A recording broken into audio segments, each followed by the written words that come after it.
Yeah, today concept is modules and packages. Python modules and packages are actually the two mechanisms that facilitates modular programming. Okay, we will discuss what is modular programming now. What is modular programming? Okay, so before learning about the module and packages, it is providing the facilitating the modular programming, right? So if you know the what is modular programming, you will understand what is exactly. Okay. Yep. Yeah, what is modular programming? A modular programming refers to the process of breaking a large programming task into separate, smaller, and more meaningful, manageable, and subtask or modules. So, modular programming refers to the breaking process of breaking large large programming task into separate, smaller, and more manageable subtasks or modules. You guys understood? Yes. Yeah. Okay, it is very simple, right? What is modular means it should be maintainable. Modular code means it should be maintainable. It should be understandable. Okay. So modular programming refers to the process of breaking the large program into smaller pieces in the form of functions or in the form of modules, right? Understood now? That Yes, sir. means if you have a large problem, we break that problem into smaller parts and give that some name to that smaller parts, right? So we work on smaller parts. At the end, we use all that smaller parts to build the application, right? Yeah. Understood? Instead of doing it in one place, we can split that into smaller tasks and give an appropriate name for each smaller task. Understood? At the end, we will club everything together to build our actual to build our actual application, right? Yeah. Understood now, guys? Here, modular Yes, sir. programming refers to the process of breaking a large program, large application into separate, smaller, or more manageable subtasks or modules. So, individual modules can be clubbed together like a building blocks to create a large application. So, if you are doing modular programming means if we are dealing with any problem, we split that problem into different modules. Okay, now that means that if we are dealing with some application is going to deal with the customer problems, right? It is not only single problem. See, actual entire problem is in one domain, right? So we split each problem into separate Python file and store in that file we only handle the appropriate problem specific code. Okay. Okay. Okay. Yeah. Individual models. That means once we break the large programming task into smaller models, then we have individual models, right, guys? One large thing we split it into different smaller individual modules, right? Yeah. So individual models can be clubbed together. So first we are large problem we are splitting into smaller ones. To solve this large problem, we need to club all together, right, guys? Yes. Yes. Understood now? Individual models can be clubbed together like a building blocks to create a large application. We split our large application into smaller modules, and at the end, in order to build that large application, we need this all smaller modules, right? Like a building blocks to create our large application. Yes, sir. I hope you understood this point also, right? Yes, sir. Clear. Yeah. Next, this is modular programming refers. Okay, we can write code. Okay, you can write everything in one file itself. So in order to debug that code, it's very difficult, right, guys? In order to maintain, two developers are working on the same file, it may be very difficult to who is changing which one, right? At the same time, which code they are changing and which they are what code they are modifying and all, very difficult to manage, right? if entire, let's say 10,000 lines of code in one file, it is very difficult to manage it, right guys? Right. So instead of that, let's say we split that functionality into smaller ones, in that each module, individual module having the specific responsibility, right? Let's say we have a HR management, right? HR deal with the department and also HR deal with employees, right? Department could be one module, employee could be another module. In order to HR system, in order to build HR system, we need these two modules together, right? At the end. Hello? Yeah. So it's easy. We will discuss. Yeah.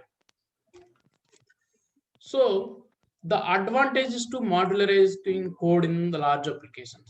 So now modularizing code means modularizing code in the sense, again I am saying breaking the problem into smaller units. Okay, na? That is modularizing. Yeah, no. So advantages of this breaking process, advantages of modular programming. Okay, na? What advantages you will get if you are doing modular programming in large applications? If it is smaller one, it's okay, but in large applications, code base will be more, right, guys? With help of model, with help of model, by following the modularizing programming, you will get these benefits actually, these advantages. Okay. What advantages you will get by following this modularizing programming? One thing is simplicity. Okay, simplicity always helps you, right, guys, in any situation. If it is simply, you can easily maintainable, right, automatically. Simplicity. Rather than focusing on entire problem at hand, a model typically focuses on relatively small portion of a problem. This makes development easier and less error prone. What I am saying is, in HR management system, we have a department related stuff, we have a employee stuff, right? So what if you following modular programming, employee related stuff will be there in one module, department related stuff will be there in another module. Okay. So if any problems come, if department module is typically focuses on only the department specific functionality, right? Hello? If anything related to this employee, only that employee specific portion we will just touch that, right? If employee related functionality, if any change or if you're adding anything new to employee. Oh, no. So that here with the help of modularizing, one developer can work on A, one developer can work on B, right? Two models. If you have two models. Yeah. Yes. So that in order to work on module A, you don't need to understand entire system, right? You just needs to understand that particular module, what it is doing, right? Yeah. Understood now, guys?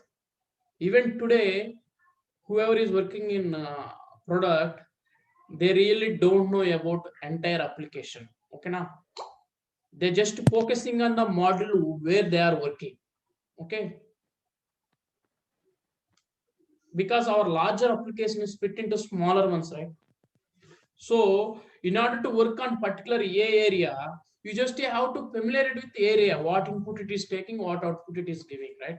We no need to understand entire application, other parts of the application in order to work with this module, right? Hello? అర్థమైందమ్మా? ఇక్కడ ఏం లేదు. ఇప్పుడు మన large application లో modularise చేసి code ని separate task లా split చేసి పెట్టుకుంటాం కదా. టాస్క్ ఏ లో వర్క్ చేస్తున్నప్పుడు నేను టాస్క్ ఏ గురించి థింక్ చేస్తే చాలు కదా. నా typically focus on relatively small portion of A problem. మనం మాడ్యులరైజింగ్ వల్ల ఏం చేసింది, లార్జ్ ప్రాబ్లమ్ ని స్మాల్ ప్రాబ్లం అలా స్ప్లిట్ చేసాం కదా. సో ఇలా స్ప్లిట్ చేయటం వల్ల ఏం జరిగిందంటే ఒక్కొక్క మాడ్యూల్ లా ఉందనుకుందాం, ఒక్కొక్క ప్రాబ్లం, సబ్ ప్రాబ్లం. ఓకేనా? సో ఈ ఒక్కొక్క సబ్ ప్రాబ్లం అనేది ఇండిపెండెంట్. ఓకే. సో నేను సబ్ ప్రాబ్లం ఏమైనా వర్క్ చేస్తున్నప్పుడు I just want to know the sub problem A. I don't want to know the problem B, problem C, problem D, right? Yes, yes. Understood now? Yes, Anna.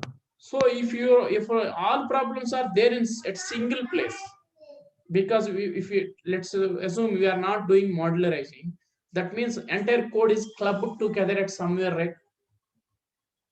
Yeah, Anna.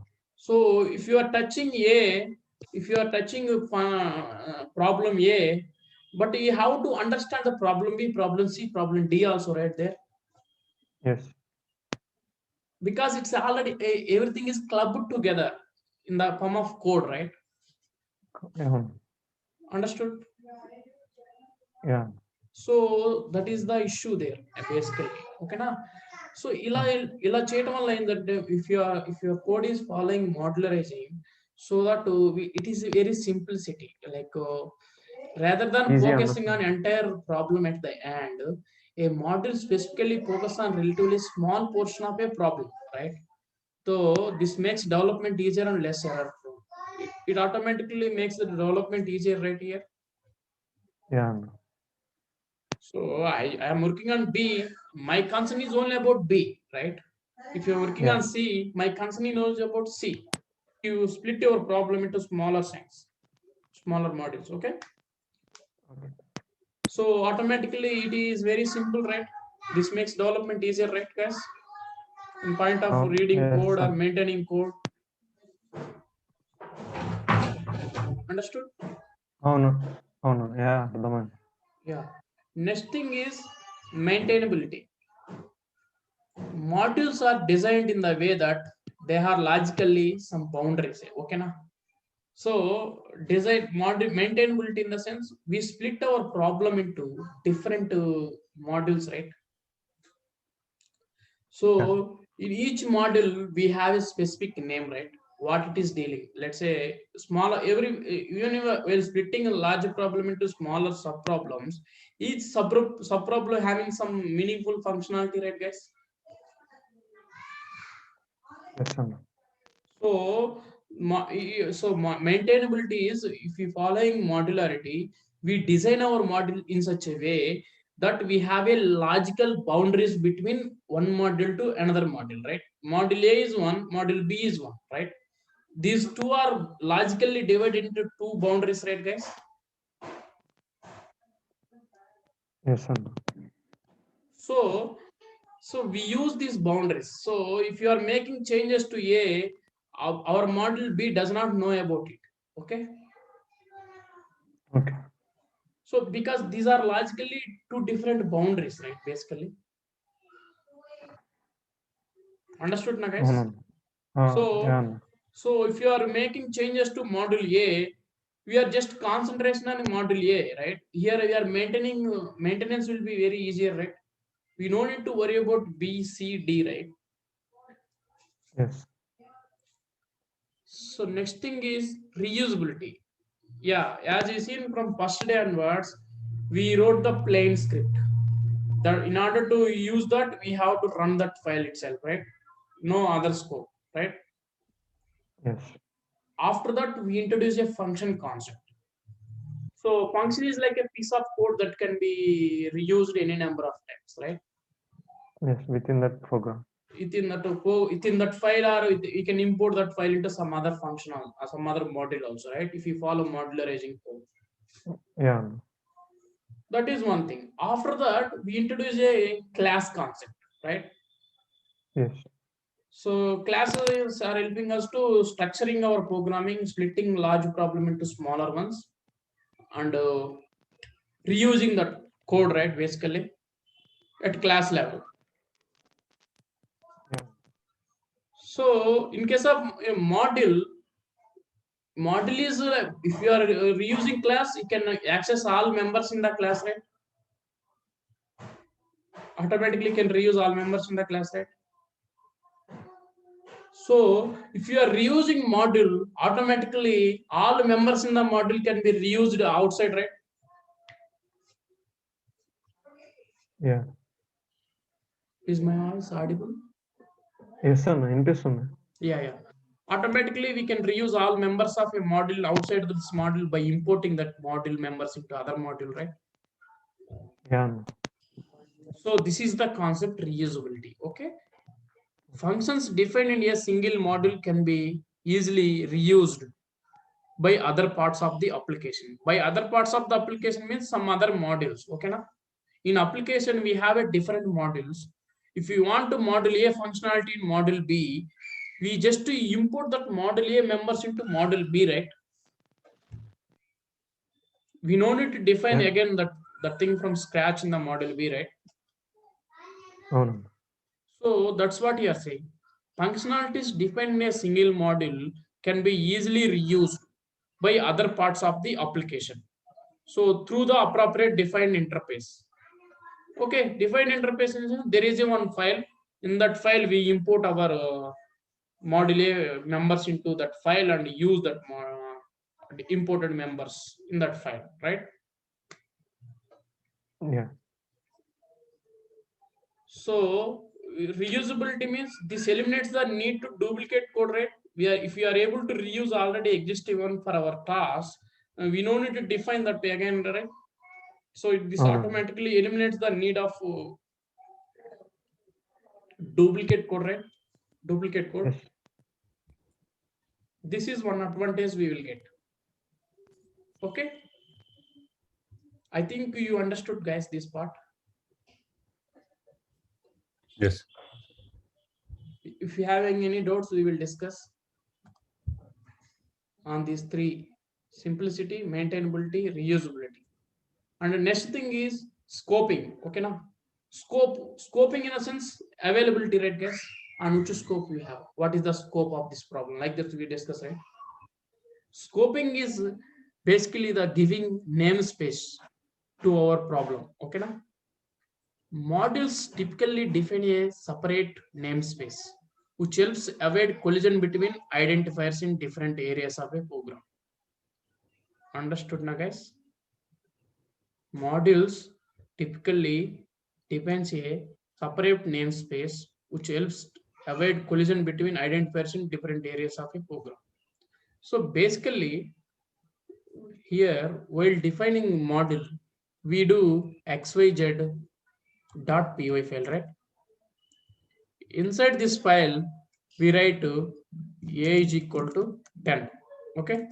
P is equal to 20. Just assume for simplicity, okay? Hello? Okay. We have another module xy abc dot py file. In this file, we have same variable a is equal to 10, a is equal to 30, b is equal to 20. These are identifiers, right, basically in these two programs. Yes, sir. These two are two different files, right? Right. Yeah. So with the help of this scoping, module typically define a separate namespace. So this is one module, this is one module. This module having one namespace, right, xyz. This module having one namespace, right, abc, right? Hello? Yeah. So Yes, now sir. we have a final, let's say final.py file, okay? In this file, I want to use these variables and these variables, okay? I want to use xyz identifiers and abc identifiers. Identifier means the programs defined in these modules, right, basically. Hello? Yeah. As of now, today is variable only. Really, identifier is nothing but any Python construct, right? Like function, class, variable, anything is identifier only, right? అవును. So in this case, with help of this, in this final module, I am able to refer this variable and this variable. If I one way is if I import from xyz import a from abc import a. Here, what is happening here? Because here there is a collision between these two modules identifiers, right, guys? If you import like this, Yeah. hello? If you import like this, there is a collision, right? So in this case, Python will take appropriate only one variable, right? Either from this one or this one. Okay. Okay. So to avoid this problem, we can simply do one thing, right? Import xyz. xyz. Import abc. Okay. Let me comment this code. So here we have this model provided some namespace for us, right? So I can simply print,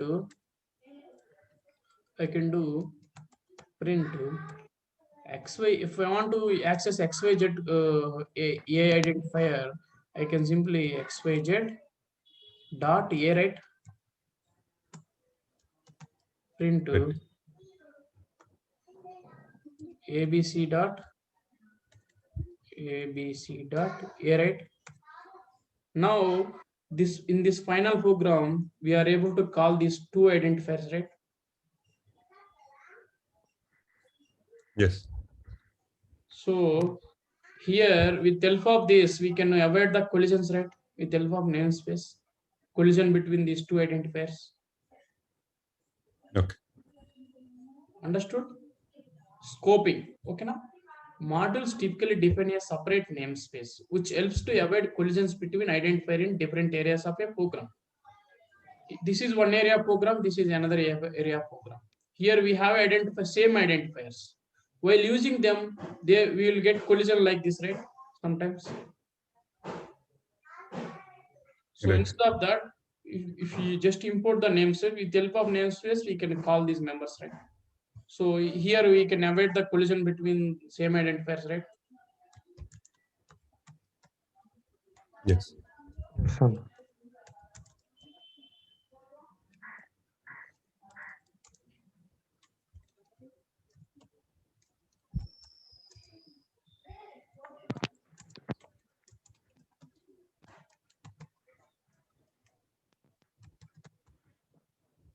Okay. You guys understood now? This point, last point. Yeah. With the help Yes. of modules, we will get this advantage also, right? By following the modular programming. Modular programming is not only about modules, guys. It's about the simple classes also. If you are dealing on problem with the class, we are modularizing, right? That means we are splitting large problem into smaller classes, right? Again, that class is splitting into different functions, right? Inside it. So that is modular programming in software. Okay now. So when you are dealing with a specific problem, that level is that this particular problem is modular is code or not. We have to think like that. Okay now. If you modularizing code means either it is readability or do you have a simplicity is there in or not. Is it maintainable or not? If everything is satisfying, that is modular code, right? Yes, sir. Right. So you can apply this modularization at any level. Okay, at low level, at high level, or at high level design also. Defining different application components. Okay.